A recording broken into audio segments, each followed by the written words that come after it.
భూమిలో నుంచి మొక్క నీళ్లు ఇలా తీసుకుంటది కదా. చూడండి, ఇక్కడ చాలా ఇంపార్టెంట్ టాపిక్ ఉంది. మనకు ఎప్పుడైనా కానీ చెట్టు అనేది ఇప్పుడు భూమిలో నుంచి మొక్క నీళ్లు ఇలా తీసుకుంటది కదా. తీసుకున్నప్పుడు ఇక్కడ ఒక పద్ధతిని ఉపయోగిస్తుంది. ఆ పద్ధతి ఏంటంటే డిఫ్యూజన్ పద్ధతి. అంటే ఏంది, మట్టిలో నుంచి ఈ వేరు అనేది నీళ్లు తీసుకున్నప్పుడు ఒక పద్ధతిని ఉపయోగిస్తుంది. ఏంటంటే డిఫ్యూజన్. అది కూడా డిఫ్యూజన్ అని ఎగ్జామ్ హాల్లో ఆప్షన్ వస్తే అది పెట్టాలా. మరి ఇది ఎటువంటి డిఫ్యూజన్ వాటర్ తీసుకునేది లోపలికి అంటే special type of diffusion. So దాన్ని ఏమంటారు అంటే ఆస్మోసిస్ అని అంటారని మనకు తెలుసు ఆల్రెడీ కదా. అందుకే ఏమన్నా absorption of water by root hair is done by diffusion. ఇది కూడా స్పెషల్ కేస్ ఆఫ్ డిఫ్యూజన్. దీనికే ఏమంటారు, స్పెషల్ కేస్ ఆఫ్ డిఫ్యూజన్ అంటే ఆస్మోసిస్ అంటారని తెలుసు. సో ఇది ప్యాసివ్ ప్రాసెస్, యాక్టివ్ ప్రాసెస్ కాదు. చూడండి, టెక్స్ట్ బుక్ లో కూడా ఇచ్చినాడు మనకు. ఆస్మోసిస్ అనేది ఒక ఫిజికల్ ఫినామినా. అది కూడా ఇక్కడ సొల్యూట్ కాదు, సాల్వెంట్ అంటే ఏంది, ఇక్కడ వాటర్ కదా, వాటర్. సో ఇక్కడ సాల్వెంట్ని మనం వాటర్ని సాల్వెంట్గా భావిస్తాం అనమాట. కాబట్టి ఇక్కడ కూడా మనకు వాటరే పోతుంది కదా, వాటరే కదా, అది అనమాట నేను చెప్పేది. ఓకే, సో కాబట్టి సాల్వెంట్ ఎక్కడి నుంచి ఎలా పోతుందట, low concentration solution to high concentration solution. ఇక్కడ మీకు డౌట్ రావచ్చు, లో కాన్సన్ట్రేషన్ సొల్యూషన్ అన్నాడు అంటే సొల్యూషన్లో సొల్యూట్ అనేది తక్కువ ఉంది, వాటర్ అనేది ఎక్కువ ఉంది, కాబట్టి దాన్ని ఏమంటారు, లోయర్ కాన్సన్ట్రేషన్ అన్నారు. సొల్యూట్ను దృష్టిలో పెట్టుకొని మాట్లాడుతాడు ఈ పదాన్ని, లోయర్ కాన్సన్ట్రేషన్ సొల్యూషన్ అని చెప్పేసి. తర్వాత హయ్యర్ కాన్సన్ట్రేషన్ ఎక్కడ ఉంటుంది అంటే ఇక్కడ ఉంటుంది. సో ఓకే, ఇక్కడ ఉంటుంది అనమాట. రైట్ తమ్ముడు రా. సో ఇక్కడ ఆస్మోసిస్లో ఏం మాట్లాడుతున్నాడంటే లోయర్ కాన్సన్ట్రేషన్ అంటే అతను లోయర్ కాన్సన్ట్రేషన్ సొల్యూషన్ అంటున్నాడు. లోయర్ కాన్సన్ట్రేషన్ అనట్లేదు. కాబట్టి లోయర్ కాన్సన్ట్రేషన్ సొల్యూషన్ అంటే ఎక్కువ మొత్తంలో వాటర్ ఉంటాయి, తక్కువ మొత్తంలో సొల్యూట్ షుగర్ కానీ సాల్ట్ కానీ ఉంటుంది అనమాట. అది వాడు మాట్లాడేది. సో అట్లాగా రూట్ హెయిర్ నుంచి వాటర్ ఇలా వెళ్తాయి. ఇది ఇక్కడ ఉపయోగించే పద్ధతి ఏంటంటే ఎగ్జామ్ హాల్లో మనకి డిఫ్యూజన్ కనపడితే అది ఆప్షన్ కరెక్టే, ఒకవేళ ఆస్మోసిస్ కనపడితే అది కరెక్టే అనమాట. ఒకవేళ డిఫ్యూజన్ ఆస్మోసిస్ రెండు కనపెట్టినా కూడా అది రెండు కరెక్టే. కానీ ఇక్కడ స్పెషల్ కేస్ ఆఫ్ డిఫ్యూజన్ ద్వారానే వాటర్ అనేది రూట్ హెయిర్ ద్వారా ఇక్కడికి రూట్ హెయిర్లోకి వెళ్తుంది అనమాట. మరి ఇక్కడ నుంచి వేరే ప్రాసెస్ ఉంది, అది తర్వాత కథ. ఓకే, తర్వాత చెప్తాను. ప్రస్తుతానికి ఆస్మోసిస్ ఇది కూడా ప్యాసివ్ ప్రాసెస్, అది ఇంపార్టెంట్ అనమాట. రైట్. సో నేను ఇక్కడ రికార్డ్ చేయడానికి మెయిన్ కారణం ఏంటంటే చూడండి, మనకు మట్టిలో మొత్తం నీళ్ళే ఉంటాయి. ఈ నీళ్లు మొత్తం రూట్ హెయిర్ అబ్జర్వ్ చేసుకోవాలంటే డిఫ్యూజన్ ద్వారా ఎలా చేసుకుంటుంది, చేసుకోలేదు. కాబట్టి ఇక్కడ ఉపయోగించే పద్ధతి కన్ఫామ్గా ఏది ఉంటుందంటే ఇక్కడ సెలెక్టివ్ పర్మిబుల్ మెంబ్రేన్ ఉంటుంది దీనికి. కాబట్టి ఆస్మోసిస్ అనే స్పెషల్ డిఫ్యూజన్ పద్ధతి ద్వారానే వాటర్ అనేటివి చెట్లు తీసుకోగలుగుతాయి అనమాట. ఇక్కడ నెక్స్ట్ ప్రాసెస్, మనం రూట్ హెయిర్ దగ్గర ఆస్మోసిస్ పద్ధతిని ఉపయోగించి లోపలికి వస్తుంది కదా వాటరు. ఈ వాటరు మొక్కలో వేరులో నుంచి అంటే మొక్క యొక్క రూట్ హెయిర్ నుంచి వాటర్ అనేది లోపలికి వెళ్తేప్పుడు మరి లోపల ఉండే జైలం అనేది ఏంటి, డెడ్ సెల్, చనిపోయిన సెల్, దీనిలోకి వాటర్ వెళ్ళినప్పుడు ఎన్ని ఎదుర్కొని రావాలా, ఇక్కడ కార్టెక్స్ ఉంది, తర్వాత ఎండోడెర్మిసిస్ ఉంది, పెరిసైకిల్ ఉంది.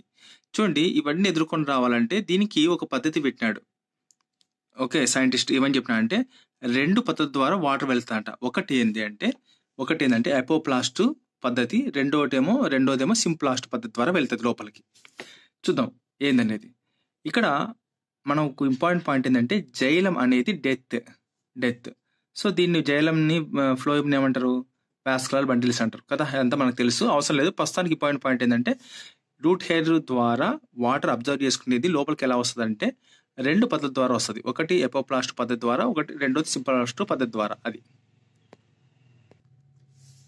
చూడండి, ఎపోప్లాస్ట్ అన్నది ఇక్కడ. ఎపోప్లాస్ట్ అంటే ఏం లేదు, ఎపోప్లాస్ట్ లో వాటర్ ఎలా పోతాయంట అంటే అది ప్లాస్మా మెంబ్రెయిన్ని క్రాస్ చేయదు. మరి ఎలా వెళ్తుంది అంటే ప్లాస్మా మెంబ్రెయిన్ని క్రాస్ చేయకుండా ఏదైతే చనిపోయిన సెల్స్ ఉంటాయి కదా, డెత్ స్పేస్ కావచ్చు, డెత్ సెల్స్ కావచ్చు, వాటి గుండా వాటర్ లోపలికి వెళ్తుంది అనమాట. అంటే ఇప్పుడు సెల్ వాల్ ఉంది, ఇక చూడండి ఇక్కడ ఇచ్చినాడు, ఇది సెల్ వాల్, ఇది కూడా దానికి ప్రాణం ఉండదు కాబట్టి దాని గుండా వెళ్తుంది. లేకపోతే సెల్కి మధ్యన ఇంటర్సెల్యులర్ స్పేస్ ఉంది, అది కూడా ఒక డెత్ సెల్ కాదు, ఇది ఇది డెత్ సెల్ కిందకి వస్తుంది, సెల్ వాల్ మాదిరి. ఇది డెత్ స్పేస్. సో అట్లాగా cell wall to cell wall వెళ్తుంది, లేకుంటే సెల్కు మధ్యలో. గుర్తుపెట్టుకోండి, ఇంటర్ సెల్యులార్ అంటే మనకు అర్థమైందంటే సెల్కి మధ్యలో ఉంటే ఇంటర్ సెల్యులార్. అదే సెల్ లోపల జరిగితే ఇంట్రా సెల్యులార్. సో దాని గుండా ఎపోప్లాస్ట్ పాత్వే వెళ్తుంది. ఇంకోటి ఏంటంటే ఈ ఎపోప్లాస్ట్ పాత్వే అనేది చాలా ఫాస్ట్గా పోతుందంట. దేంతో పోల్చుకుంటే? సింప్లాస్ట్తో పోల్చుకుంటే. చూద్దాం. చూడండి, సింప్లాస్ట్ పద్ధతి ద్వారా ఎలా అంటే వాటరు ఎలా వెళ్తాయంటే ప్లాస్మా మెంబ్రెయిన్ని దాటి, ఇక్కడ ఇచ్చా చూడండి డయాగ్రాము. మనకు సెల్ ఉందనుకో, ఈ ప్లాస్మా మెంబ్రెయిన్ బయట నుంచి ప్లాస్మా మెంబ్రెయిన్ దాటి లోపలికి వెళ్తుంది, సెల్ లోపలికి వెళ్తుంది అనమాట. అది ఈ సింప్లాస్టిక్ పాత్వే ద్వారా. ఇక్కడ సెల్ బతుకుంటుందా చచ్చిపోతుందా అంటే సెల్ బతికి ఉంటుంది. ఇక్కడేమో చనిపోయిన సెల్, ఇక్కడేమో బతికిన సెల్ అనమాట. ఇది ఎలా ఉంటుందంటే ప్రాసెస్ స్లో ఉంటుంది అనమాట. చూడండి, ఇక్కడ ఏం చెప్తున్నారంటే మనకు సెల్లులో ఎక్కడైనా కానీ వాటరు లోపలికి జైలంకి చేరుకోవాలంటే ఎక్కువ శాతము ఏ యొక్క రహదారిని వాడుతుంది అంటే ఎపోప్లాస్టిక్ రహదారిని వాడుతుంది అనమాట. అంటే ఎపోప్లాస్టిక్ పాత్వేని వాడుతుంది. ఎందుకంటే మొక్కలలో ఎక్కువ కూడా డెత్ స్పేస్ కానీ డెత్ సెల్స్ కానీ ఎక్కువ ఉంటాయి అనమాట. అది మరి ఇది అకార్డింగ్ టు కాన్సన్ట్రేషన్ గ్రేడియంట్ ప్రకారం వెళ్తుందా, అగెనిస్ట్ కాన్సన్ట్రేషన్ గ్రేడియంట్ ప్రకారం వెళ్తా అంటే డౌన్ ద గ్రేడియంట్ అంటే దాని అర్థం ఏంటంటే concentration gradient, high concentration to లో కాన్సన్ట్రేషన్, దాని ప్రకారం వెళ్తే ఇది కూడా ప్యాసివ్ ప్రాసెస్. తర్వాత సింప్లాస్టిక్ పాత్వే కూడా ఇది ఏం చేస్తుందంటే ఇది ఏం చెప్తారంటే అన్ని సెల్స్ ఎపోప్లాస్టిక్ పద్ధతి ద్వారా వెళ్తాయి. కానీ ఒక చోట ట్విస్ట్ ఉంది, ఎండోడెర్మిస్ ఉంది. ఎండోడెర్మిస్ అంటే ఎక్కడ అంటే మనం ఇంతకుముందు డయాగ్రామ్లో చూసినప్పుడు అది ఎండోడెర్మిస్ దాటుకోవాలన్నప్పుడు ఈ సింప్లాస్టిక్ పాత్వేని ఉపయోగిస్తుంది. ఎందుకంటే ఎండోడెర్మిస్లో అక్కడక్కడ ఏముంటాయంట అంటే బతికిన సెల్స్ ఉంటాయి అన్నమాట, లివింగ్ సెల్స్. కానీ చాలామంది స్టూడెంట్స్ ఏం కన్ఫ్యూజ్ అవుతారంటే ఇది ప్యాసివ్ ప్రాసెస్, ఇది యాక్టివ్ ప్రాసెస్ అని కన్ఫ్యూజ్ అవుతారంట. కానీ ఈ రెండు ప్యాసివ్ ప్రాసెస్సే. మరి లివింగ్ సెల్స్ ఉంటే అది యాక్టివ్ ప్రాసెస్ కదా అని మనకు డౌట్ రావచ్చు. లివింగ్ సెల్ ఉన్నప్పుడు అది ఎంత శాతం? 85%, ఫర్ ఎగ్జాంపుల్ 80% సింప్లాస్టిక్ పాత్వే ద్వారానే వెళ్తుంది అనమాట. ఇంకా 20% అది లివింగ్ సెల్ ద్వారా వెళ్తుంది. కాబట్టి ఎండోడెర్మిస్లో సైటోప్లాజం కూడా కొద్దో గొప్ప దీనికి హెల్ప్ చేస్తా అంట. సైటోప్లాజం కూడా కొద్దో గొప్ప దీనికి హెల్ప్ చేస్తా అంట. అందుకే ఇక్కడ maybe helped by cytoplasmic streaming structures అన్నారు. కాబట్టి దీన్ని అప్పుడప్పుడు యాక్టివ్ అంటారు అనమాట. 20% యాక్టివ్ ప్రాసెస్తో వెళ్తుంది, 80% ప్యాసివ్ ప్రాసెస్తో వెళ్తుంది అనమాట. అది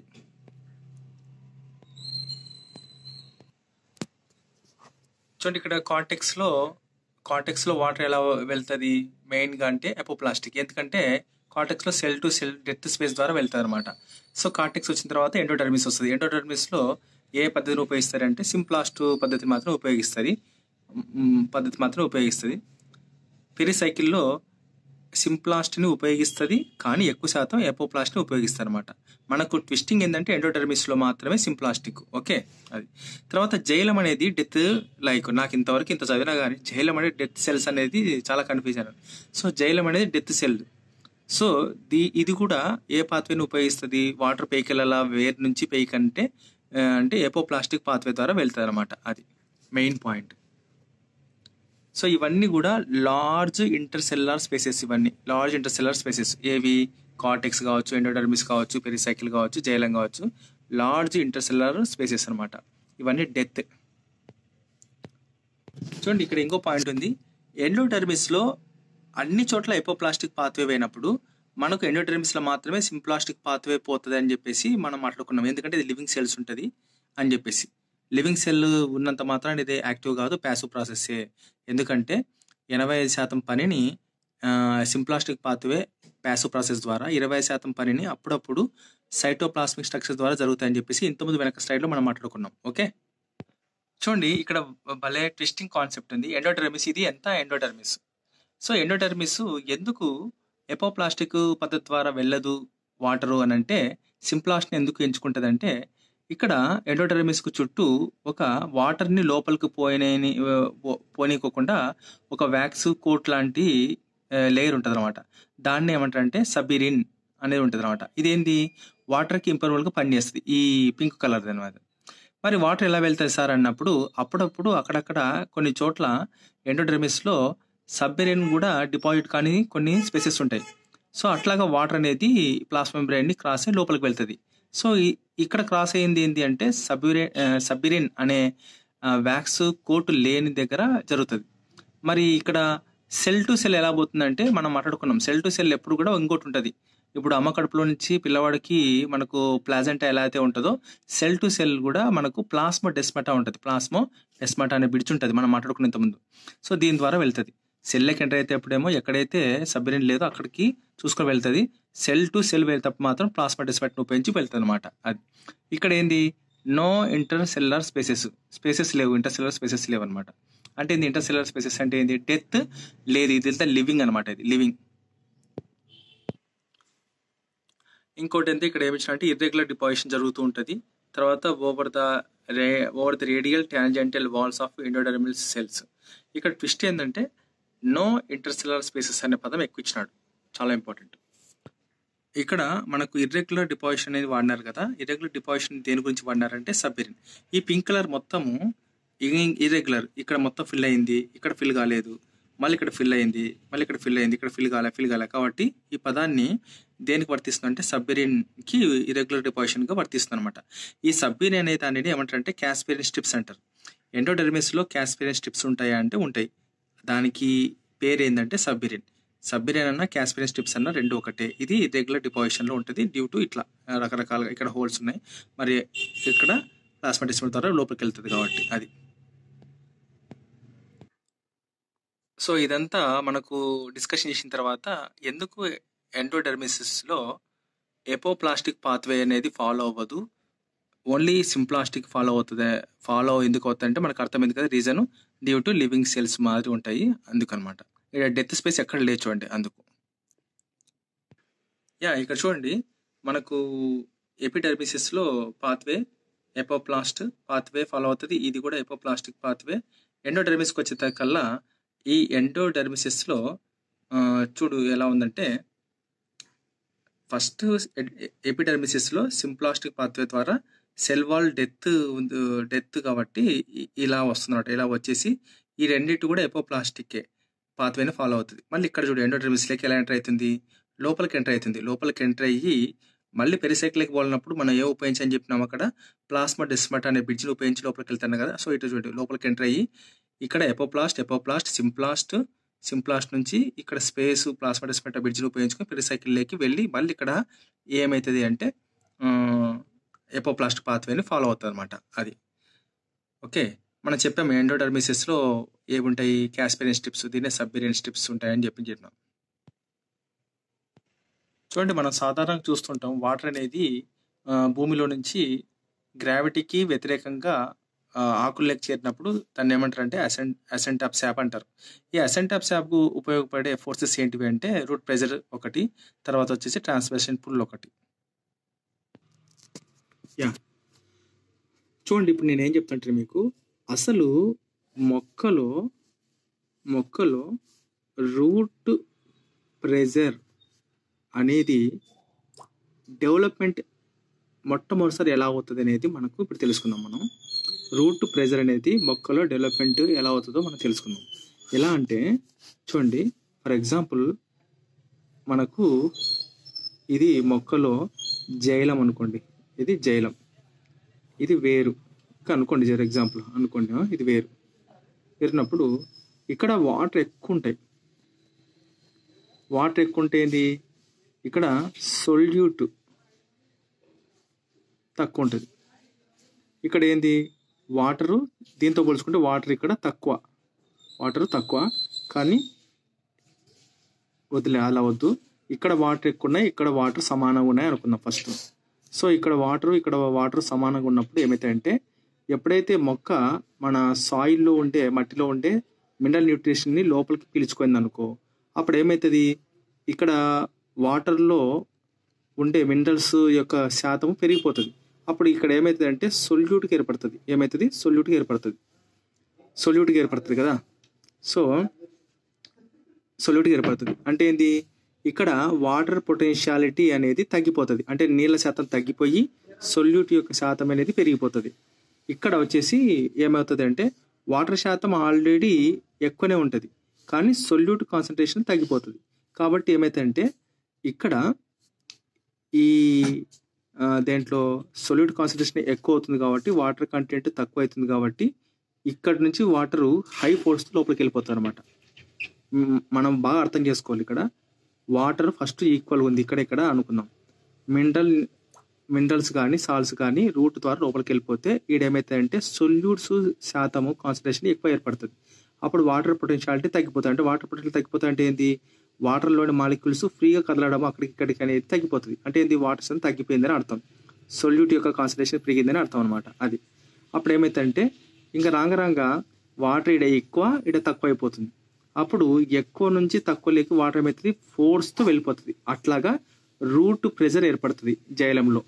అంటే రూట్ హెయిర్ నుంచి రూట్ ప్రెజర్ ఏర్పడుతుంది. ఓకే, ఇంకోటి ఏంటంటే ఇక్కడ ఇప్పుడు మనకు రూట్ ప్రెజరు ఎప్పుడు ఎక్కువ ఉంటుంది అని అన్నాడు. అంటే ఇందాక నేను చెప్పింది రూట్ ప్రెజర్ అంటే ఎప్పుడు అంట, చెట్టు అనేది వాటర్ని ఎక్కువ అబ్జర్వ్ చేసుకున్నప్పుడు, నీళ్ళని దేంతో ట్రాన్స్పిరేషన్ కంటే ఎక్కువ ఉన్నప్పుడు రూట్ ప్రెజర్ ఎప్పుడు ఎక్కువ ఉంటుంది అంటే, సింపుల్గా చెప్పాలంటే ఒకటే పదం.